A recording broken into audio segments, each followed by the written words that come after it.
rumah, ketemu lagi tentunya bersama saya Aziz Mahendra. Masih di program Narasehat, Narasi Kesehatan. Episode kali ini spesial pemirsa karena di Gor Citayu masih ada gawe, the one and only ada acara PAF ataupun Pekan Art Festival tahun 2024. Nah, Aziz sembari mampir nih melihat stand-stand yang ada di sini, kemudian juga ada di sini tentunya yang akan kita wawancari seperti biasa tentang tema hari ini. Hari ini kita lagi ngebahas tentang pengaruh sanitasi rumah dengan tentunya penyakit demam berdarah. Kita kenalan terlebih dahulu. Halo Kak, dengan Kak siapa? Hai, perkenalkan nama saya Nadia Atfi. Alamat rumah saya ada di Batang. Oke, nomor handphone, WA, mungkin sosial media semuanya. Jangan dong. Jadi profil ya oleh saya. Berarti ini panggilannya Kak Laudia ya? Nadia. Oh, Kak Nadia. Kirain Kak Laudia Cynthia Bella gitu. Enggak, Kak Laudia. Kalau boleh tahu Kak Laudia di sini lagi ngapain, Kak? Aku di sini jaga stand jualan nanti malam. Wah, luar biasa. Penjaganya cantik paripurna kayak gini, gemoy gitu ya. Kayaknya banyak yang datang pasti ya, rame ya. Rame, nanti sore pasti bakal rame banget gitu. Oke, karena dia, tapi kita lagi ngebahas tentang pengaruh sanitasi rumah dengan penyakit demam berdarah. Karena dia tahu apa itu penyakit demam berdarah? Penyakit demam berdarah itu karena nyamuk. Karena nyamuk ya. Tapi kalau mau kita pacaran bertiga itu kita jadi nyamuk. Jadi obat nyamuk. Jadi obat nyamuk. Berarti kita obatnya dari penyakit demam berdarah. Iya. aja lagi. Oke, karena dia kalau boleh tahu, kalau kita berbicara tentang sanitasi rumah gitu. Kalau menurut karena dia sendiri, sanitasi di rumah karena dia sudah aman belum untuk mencegah penyakit demam berdarah ataupun datangnya penyakit, bukan penyakit ya, datangnya nyamuk aegypti? Mungkin udah aman ya? Kenapa? Kenapa aman? Coba bisa dijelasin dong, karena dia apa mungkin sering dibersihin setiap minggu secara rutin atau gimana gitu? Sering dibersihin, terus kalau ada genangan air yang itu selalu langsung dibuang ya, karena kita tahu ya pemirsa ya, kalau mamanya nyamuk aegypti itu sukanya sama genangan air yang bersih gitu ya. Tapi kalau kenangan dengan mantan yang bersih, karena dia udah pernah ya malah speechless gitu ya pemirsa ya. Kemudian kalau menurut Kak Nadia sendiri, karena dia ini nggak sih penyakit demam berdarah itu berbahaya nggak sih? Berbahaya, sangat berbahaya. Kenapa soalnya? Karena bisa kalau terkena demam berdarah kan kalau lama nggak diobatin bakalnya masuk ke penyakit yang lain gitu. Penyakit ya, jadi komplikasi ya. Iya. Apa kompulasi, apa komplikasi, apa komunikasi? Komunikasi. Penyakitnya jadinya komunikasi penyiaran Islam.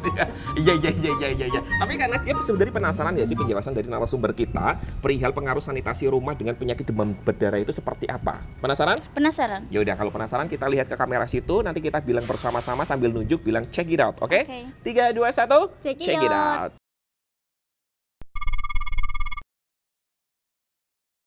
Rumah adalah kebutuhan pokok manusia. Rumah merupakan tempat untuk berteduh keluarga yang paling nyaman dan aman. Rumah merupakan tempat keluarga berkumpul setelah seharian beraktivitas di luar. Untuk itu rumah wajib dibersihkan supaya tidak menjadi sarang penyakit. Untuk membersihkan rumah yaitu misalnya aja dengan menyapu, mengepel, membersihkan kaca jendela, membersihkan halaman, dan juga membersihkan kamar mandi. Apabila rumah yang tidak bersih itu bisa menjadi sarang penyakit, yaitu salah satunya adalah contohnya adalah penyakit demam berdarah.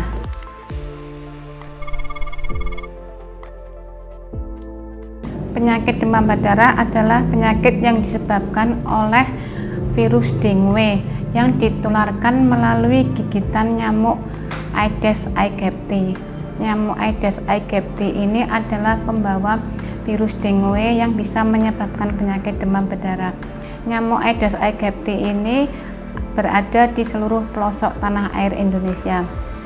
Demam berdarah adalah salah satu penyakit menular yang berbasis lingkungan. Artinya bahwa penyakit demam berdarah itu bisa disebabkan karena faktor lingkungan, yaitu faktor lingkungan fisik dan juga perilaku.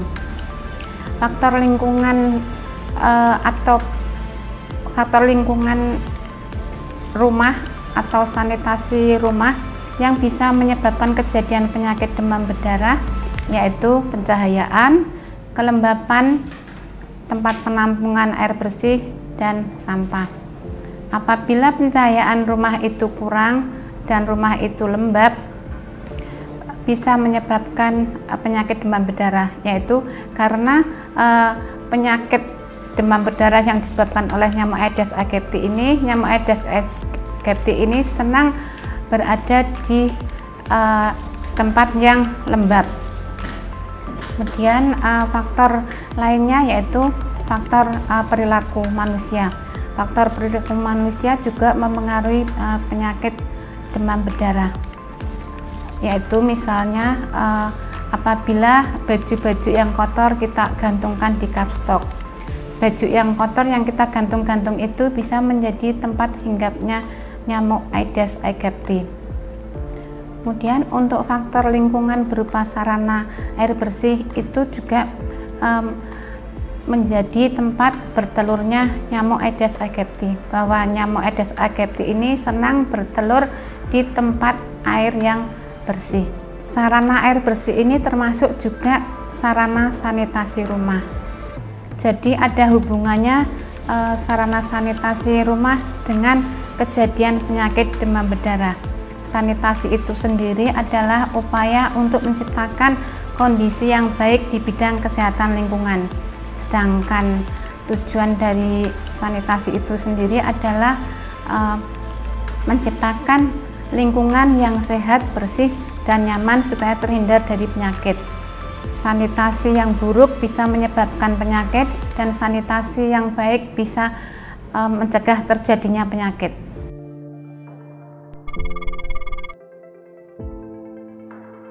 Adapun gejala dari penyakit demam berdarah yaitu panas atau demam, di mana suatu kondisi suhu tubuh itu meningkat. Kemudian sakit kepala, kemudian sakit perut, nyeri sendi, dan terdapat bintik merah di kulit penderita.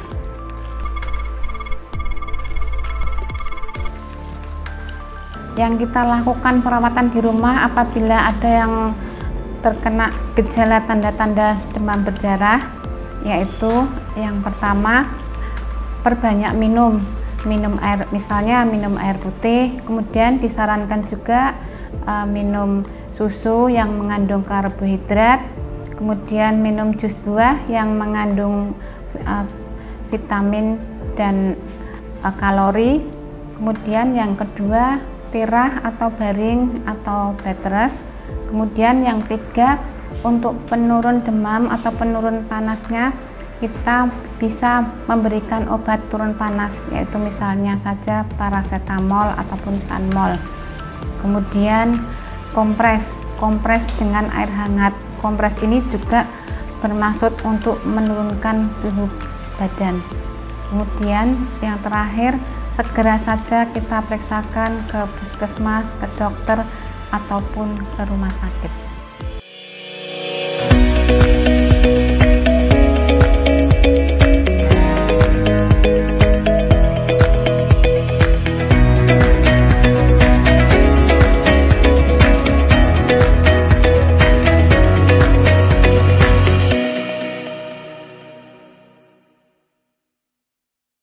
Kembali lagi, masih bersama saya Aziz Mahendra, tentunya di Narasi Sehat, Narasi Kesehatan. Pemirsa, kalau kita lihat ya di sini banyak sekali kayak kerajinan jati gitu ya pemirsa ya. Ada pade-pade, ada apa tuh namanya ini Bun? Tempat duduk ya, sama kamar tidur ya Bun ya. Tapi bisa buat tidur juga Bun gitu. Nah pokoknya jangan sampai lupa untuk datang ke PAF. Kita promoin karena kenapa? Karena ini salah satu tentunya pariwisata di Kota Pekalongan gitu kan ya. Tapi di sini Aziz juga sudah berbeda ataupun berganti orang lagi pemirsa untuk ngobrolin tema ataupun topik narasi sehat hari ini. Kita kenalan terlebih dahulu. Halo, dengan Bunda siapa nih? Gita. Bunda Gita ya. Bunda Gita itu kalau nggak salah yang penyanyi itu ya. Gita Gutawa. Bukan lagi. Kalau ini bukan Gita Gutawa ya, tapi Gita Ketawa pemirsa. Bun, Bunda Gita di sini lagi ngapain Bun? Aku jaga stand. Jaga stand juga ya, luar biasa ya Bunda. Semangat kerja demi untuk masa depan anak-anak yang lebih cemerlang. Setuju Bun? Setuju. Oke, luar biasa. Silakan untuk para donatur bisa mampir ke sini. Loh, kok malah jualan diri gitu, konsepnya nggak gitu ya Bun ya. Pemirsa, Bunda lagi apa kok rame ya HP-nya ya? Salpok pemirsa. Bunda, kalau boleh tahu Bun, hari ini kan Aziz lagi ngebahas narasi sehat, narasi kesehatan tentang sanitasi yang ada di rumah, itu tentang penyakit demam berdarah. Kalau Bunda sendiri, menurut Bunda ya, Menurut Bunda, gejala dari penyakit demam berdarah itu apa aja sih, Bun? Demam tinggi, Demam tinggi, terus ada lagi, Bun? badan linu-linu. Badan linu-linu, terus batuk, Enggak. pusing, kok COVID ya, Bun? Nggak sampai ke situ. Sama- Badan panas doang. Panas, ya. Yang dirasa Ini sama kayak- linu-linu. sama Itu selama linu-linu. 3 hari. 3 hari. Ini kok kayak relate sama kisahnya Bunda, apa Bunda pernah kena demam berdarah? Pernah. Waduh, itu Sampai dirawat buat naikin trombositnya. oke. Trombosit. Bisa sharing dong Bun ke pemirsa yang ada di rumah, bagaimana sih caranya agar kita gitu ya bisa melakukan pertolongan pertama ketika kena demam berdarah gitu. Awalnya sih kalau udah demam 3 hari itu panas tinggi, nanti dia adem. Oh iya, itu tuh sebenarnya puncaknya ya, Bun, ya. Bahayanya di situ. Oke. Trombositnya habis Turun gitu ya, Aku waktu secara itu aku drastis. 70.000 70.000 langsung masuk rumah sakit. langsung masuk rumah sakit dan langsung dilakukan Dirawat pertolongan pertama seminggu. di rumah sakit ya. Tapi so far alhamdulillah selamat ya Bun ya. Alhamdulillah. Mungkin Bunda ada tips gitu bagaimana caranya kita untuk mencegah agar kita tidak terkena demam berdarah gitu Bun. Susah sih ya kalau nyamuk mah. Nyamuk. Mungkin yang penting kita jaga harus- kebersihan rumah aja. Itu. Terus ada lagi mungkin Makan banyak minum air putih. banyak minum air putih, Makan buah. makan buah-buahan gitu ya agar tentunya daya tahan tubuh kita Iya, yang penting itu daya tahan tubuhnya. baik gitu ya Bun ya. Jadi kalau memang daya tahan tubuh kita baik, otomatis kan nyamuk demam berdarah ataupun Aedes aegypti tersebut tidak bisa menularkan virusnya. Sebenarnya nyamuk itu adalah perantara Bun. betul. Ya, seperti itu. Oke Bunda, tapi penasaran nggak sih sebenarnya bagaimana caranya kita melakukan pertolongan pertama ketika kita terkena demam berdarah dan perawatan di rumah? Penasaran? Penasaran banget. Penasaran banget. Ya udah kita saksikan aja, kita lihat ke kamera situ sambil nunjuk cekidot ke situ. Nanti akan dijelaskan secara narasumber kita. Oke? Oke. 3 2 1. Check Check it it out.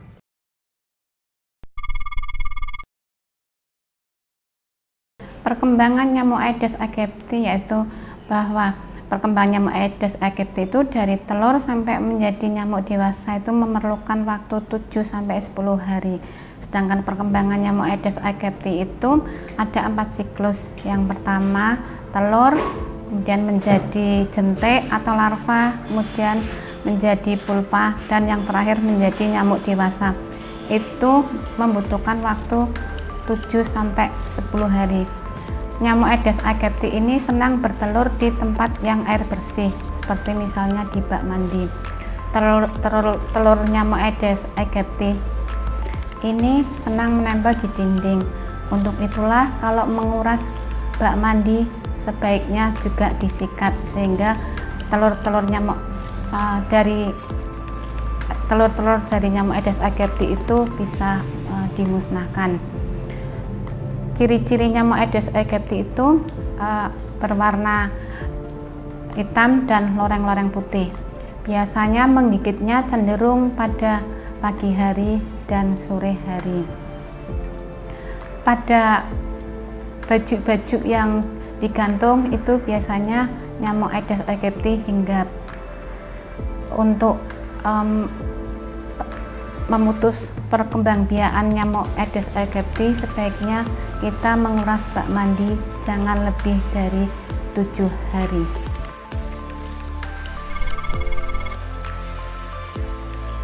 Cara penularan nyamuk demam berdarah yaitu bahwa virus dengue ditularkan ke manusia itu lewat gigitan nyamuk Aedes aegypti. Jadi seandainya ada penderita demam berdarah kemudian digigit oleh nyamuk Aedes aegypti, terutama nyamuk Aedes aegypti yang betina, kemudian dalam waktu 8 sampai 12 hari nyamuk Aedes aegypti ini bisa menularkan ke orang lain.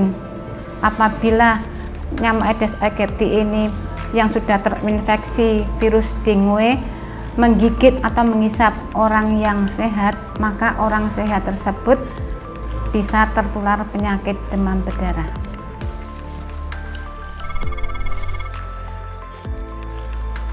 Untuk pencegahan penyakit demam berdarah itu yaitu dengan PSN 3M+. PSN itu adalah singkatan dari pembersihan sarang nyamuk dengan 3M+. 3M-nya yaitu yang pertama adalah menguras. Menguras itu adalah kegiatan membersihkan atau menguras bak mandi, bak WC. Itu jangan lebih dari 1 minggu, karena tadi perkembangan nyamuk Aedes aegypti itu dari telur sampai menjadi nyamuk dewasa itu membutuhkan waktu 7 sampai 10 hari. Kemudian untuk tempat minum burung itu juga bisa menjadi tempat berkembang biaknya nyamuk Aedes aegypti, karena tempat minum burung itu terisinya air bersih, jadi harus sering-sering diganti airnya, jangan sampai lebih dari 7 hari. Kemudian untuk pembersihan sarang nyamuk yang kedua, yaitu M yang kedua adalah menutup. Menutup di sini yang dimaksudkan adalah menutup penampungan air, baik itu air yang mau dipakai untuk minum ataupun air yang mau dipakai untuk memasak. Itu sebaiknya harus kita tutup rapat-rapat. Kalau kita tutup rapat-rapat, berarti kita tidak memberikan kesempatan nyamuk Aedes aegypti tersebut untuk bertelur di air bersih tersebut.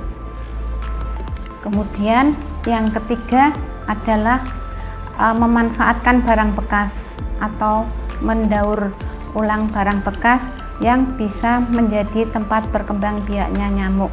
Itu misalnya seperti aqua gelas.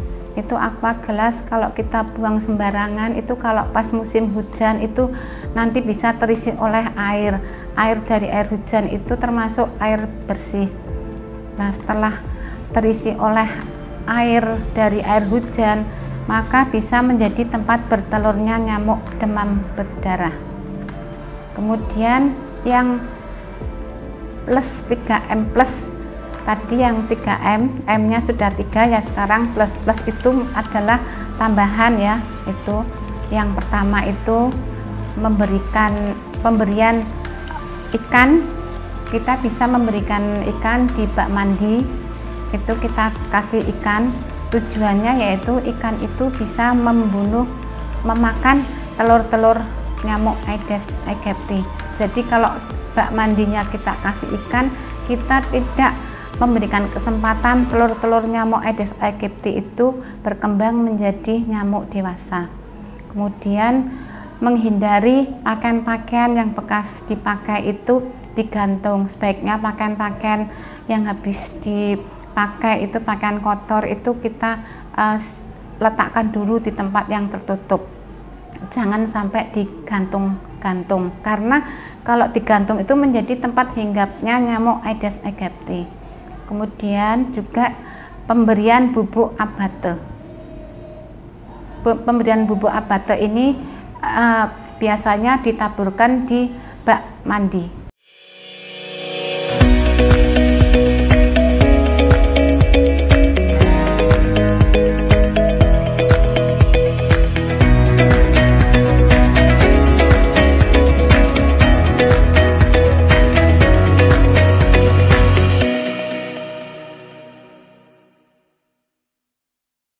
Oke, buat pemirsa yang ada di rumah, masih tentunya di pagelaran PAF atau Pekan Art Festival 2024 yang diselenggarakan di Gor Jatayu Kota Pekalongan. Nah, sekarang Aziz sudah bersama dengan Guru Aziz nih pemirsa. Dulu beliau merupakan guru seni tari dari Aziz. Kita kenalan terlebih dahulu. Assalamualaikum Pak Bambang, sehat hari ini?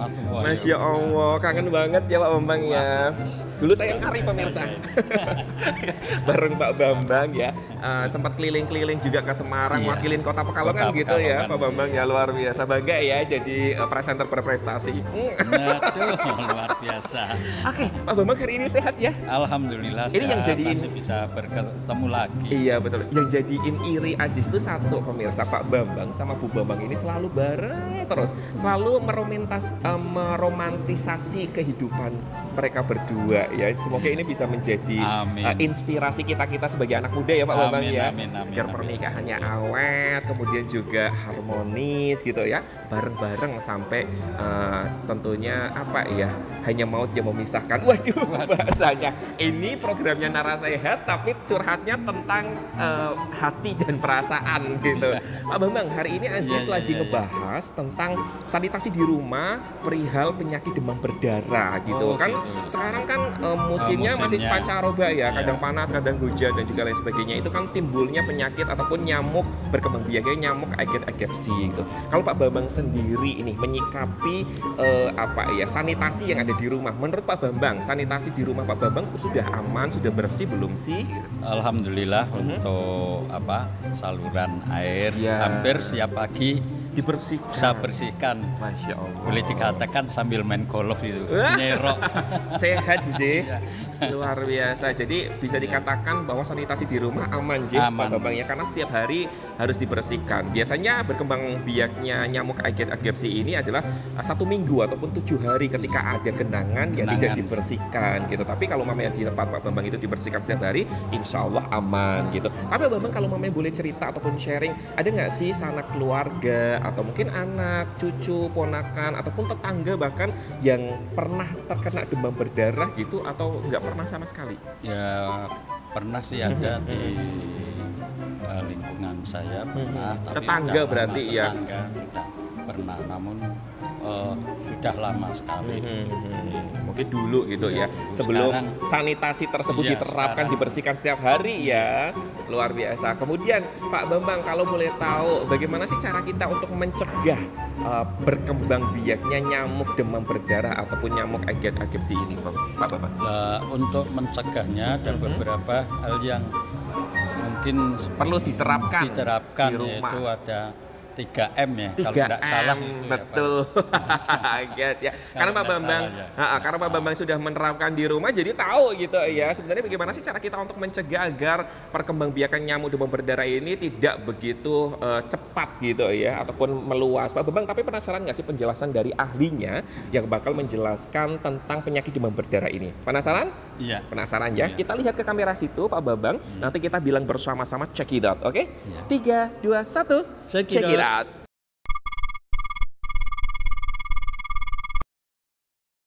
Yang sudah dilakukan oleh pemerintah kota, khususnya Dinas Kesehatan dalam hal untuk pemberantasan penyakit demam berdarah, yaitu yang pertama ada kegiatan yang namanya pemantauan jentik berkala atau PJB. PJB ini dilakukan oleh petugas puskesmas, itu dilakukan secara berkala. Kemudian yang kedua, memberikan penyuluhan kepada masyarakat. Kemudian ketiga, yaitu pemberian bubuk abata kepada masyarakat. Pemberian bubuk abata ini kita berikan kepada masyarakat gratis dan tidak dipungut biaya.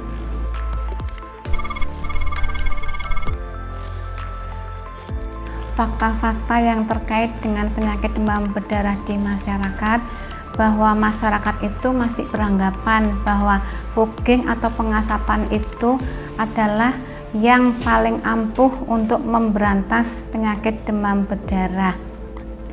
Sebetulnya untuk fogging itu sendiri ada resistensinya, jadi nyamuknya bisa kebal, kemudian juga bisa menimbulkan keracunan, dan juga bisa membutuhkan sarana dan prasarana seperti alat-alat untuk fogging, kemudian juga membutuhkan biaya karena harus membeli obat insektisida untuk melakukan fogging.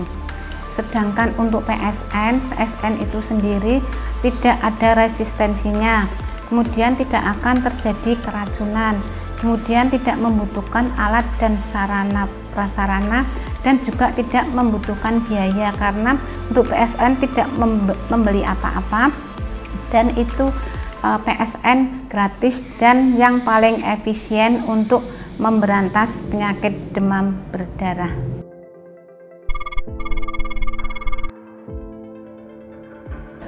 Pesan kepada masyarakat terkait penyakit demam berdarah yaitu supaya masyarakat mencegah penyakit demam berdarah ini dengan melaksanakan PSN 3M+. PSN itu yaitu pembersihan sarang nyamuk dengan 3M+, yaitu dengan menguras kamar mandi, drum ataupun bak WC, menutup rapat-rapat tempat penampungan air yang akan dipakai untuk minum ataupun untuk memasak. Yang ketiga, mendaur ulang atau memanfaatkan kembali sampah-sampah yang bisa sampah atau barang bekas yang bisa menjadi tempat berkembang biaknya nyamuk demam berdarah. Kemudian pemberian ikan di bak mandi bisa juga kita lakukan karena ikan tersebut bisa membunuh telur-telur nyamuk Aedes aegypti. Kemudian pakan-pakan yang digantung sebaiknya kita hindari dan kita masukkan ke tempat yang tertutup sehingga tidak akan dihinggapi oleh nyamuk Aedes aegypti. Kemudian pemberian tadi bubuk abate, kemudian semua barang-barang bekas yang ada di lingkungan sekitar kita sebaiknya jangan dibuang sembarangan, tapi harus dimasukkan ke dalam tempat sampah untuk menghindari apabila ada hujan. Itu ada kaleng-kaleng bekas, kemudian wadah-wadah bekas, kemudian ada aqua gelas bekas. Itu kalau tidak dimasukkan ke dalam tempat sampah bisa menjadi tempat berkembang biaknya nyamuk karena adanya air hujan, kemudian bisa menjadi tempat bertelurnya nyamuk demam berdarah. Pada intinya kita harus menjaga kebersihan lingkungan kita supaya lingkungan kita bersih dan terhindar dari penyakit demam berdarah.